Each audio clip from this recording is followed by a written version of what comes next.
Selles videos anname me ülevaate, kuidas vaadata juhendajalt tulnud tagasisidet. Selleks pead sa oma kontole sisse logima. Juhendaja tagasisidet saad sa vaadata kahest kohast. E-passi esilehel ehk töölaual on paremal pool kastike nimega Just-in-Time Feedback. Tagasiside on kastikeses esitatud tegevuste kaupa. Vajutades nupul Soovitused edaspidiseks, näed sa arvuti koostatud tagasisidet. Kui juhendaja märkis sinu tasemeks näiteks 1, siis arvuti on koostanud selle põhjal automaatse tagasiside, kuidas sa saaksid liikuda järgmisele tasemele.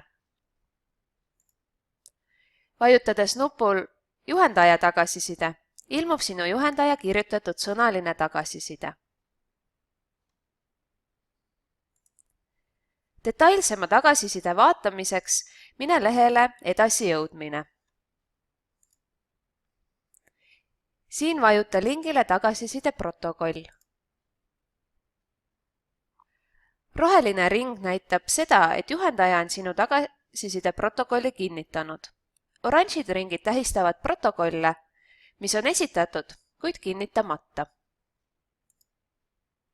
Vajutades tagasiside protokollil näed sa juhendaja kinnitatud taset ning vajutades nupule Kommentaar näed sa juhendaja poolt välja toodud tugevusi ning soovitusi.